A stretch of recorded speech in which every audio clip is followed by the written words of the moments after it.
A sister's betrayal. My older sister exploited our mother's illness, sold my cherished inheritance, and now our family is shattered.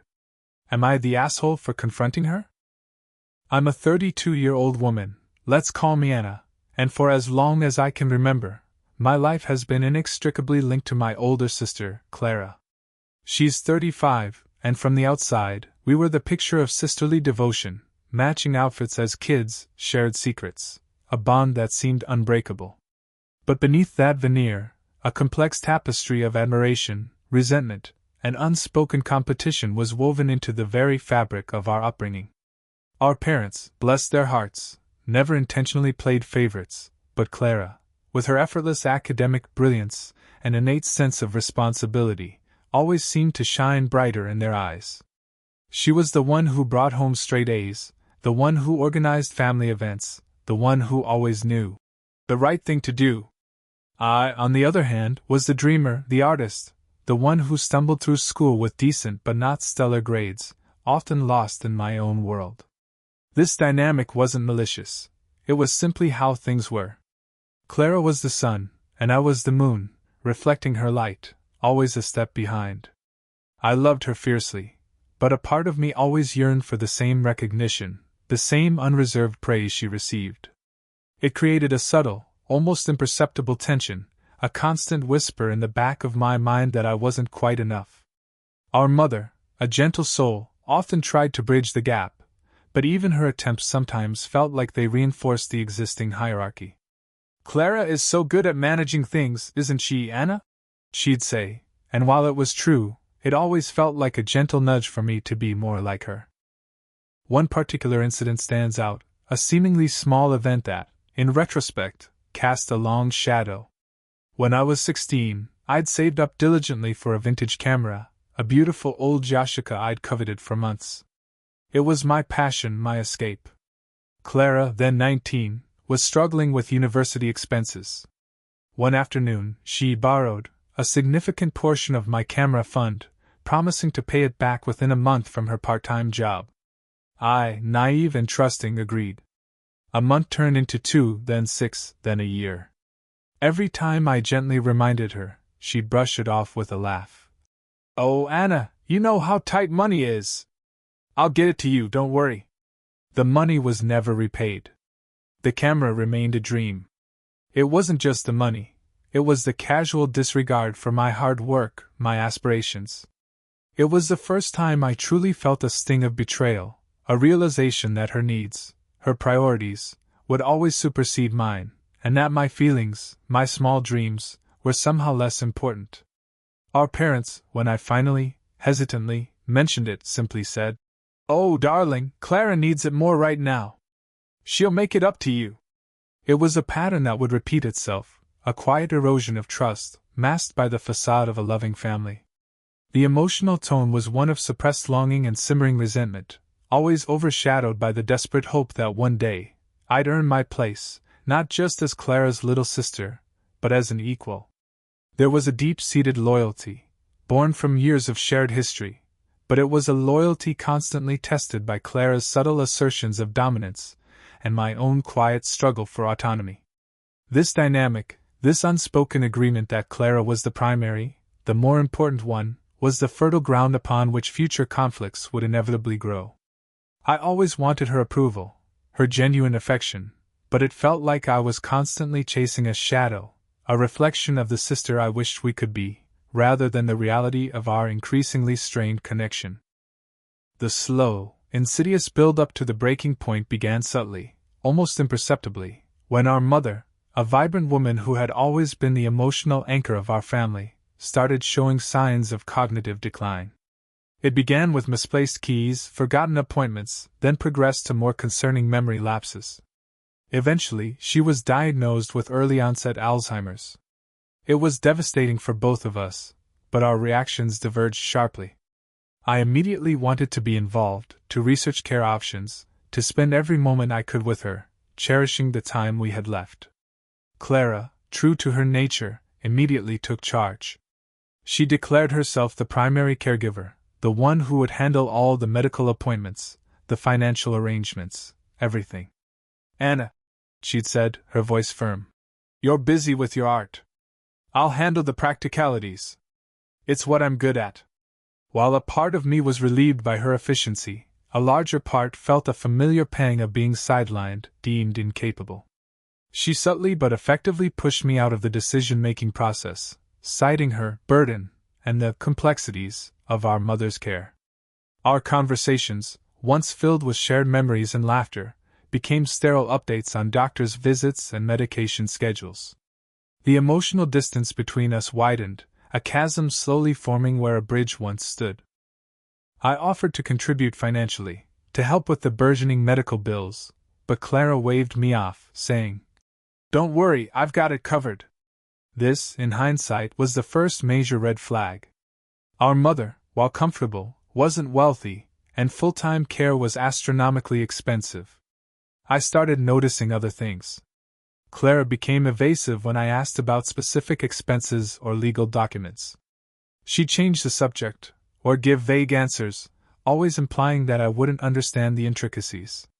"It's all handled, Anna, trust me," she'd say, a phrase that began to grate on my nerves. Then came the incident with the jewelry. Our mother had a small, antique emerald pendant, a family heirloom passed down through generations.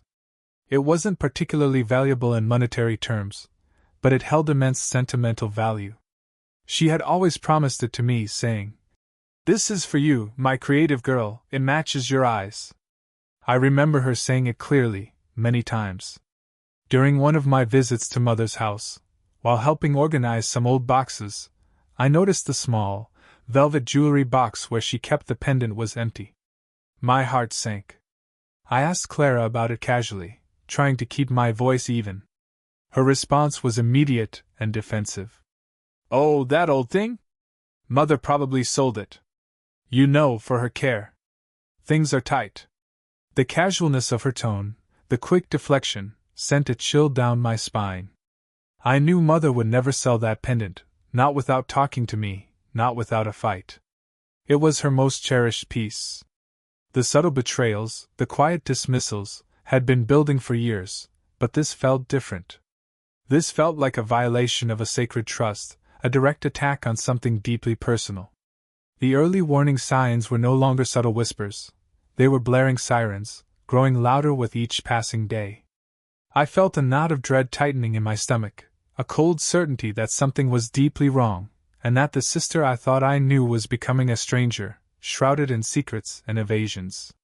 My attempts to bridge the gap were met with a wall of polite but firm resistance, leaving me feeling powerless and increasingly suspicious.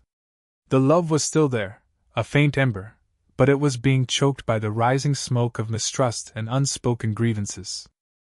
The tension had been building for weeks, a suffocating pressure in the air every time Clara and I spoke.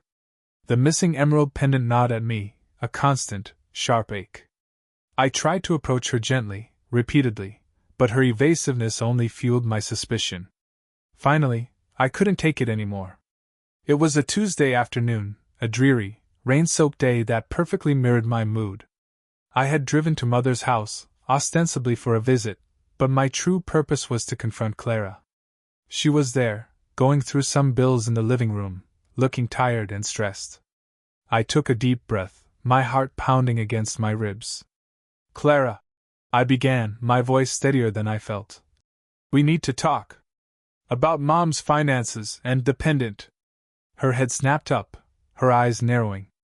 The air crackled. "What about them, Anna? I'm busy.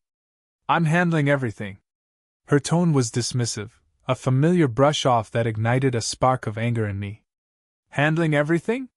Clara, I've asked you repeatedly for transparency. Where is the money going? And where is Mom's emerald pendant? The one she promised me?" Her face hardened, a mask of indignation replacing her weariness. "The pendant? Anna, are you serious right now? Our mother is dying, and you're worried about a piece of jewelry? It was sold, okay? To cover her medical expenses. Do you have any idea how much this costs? The round-the-clock care, the specialists, the medication? I'm drowning here, Anna, while you swan around, painting your little pictures." Her voice rose, laced with a bitterness I hadn't heard before. Mom needed the money. And frankly, she gave it to me because I'm the one actually taking care of her. You're never here, never offering real help, just asking questions and making accusations. She threw her hands up, exasperated. You think it's easy?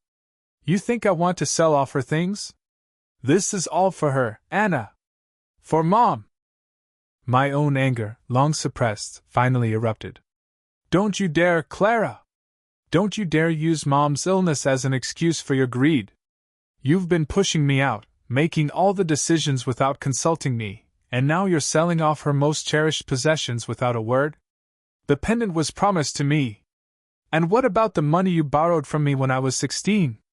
Did that go to Mom's care too, or just into your pocket? The words tumbled out, raw and unfiltered, years of resentment finally breaking through the dam. You always do this, Clara! You take what you want, you justify it, and then you make me feel guilty for even questioning you. You think you're the only one sacrificing? I've been worried sick about Mom, too. I've offered to help, but you shut me out. Her eyes flashed, cold and furious. Oh, so now I'm greedy? After everything I've done? I'm the one here day in and day out, dealing with doctors, nurses, lawyers.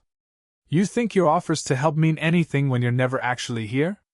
You always make everything about you, Anna. Always the victim, aren't you?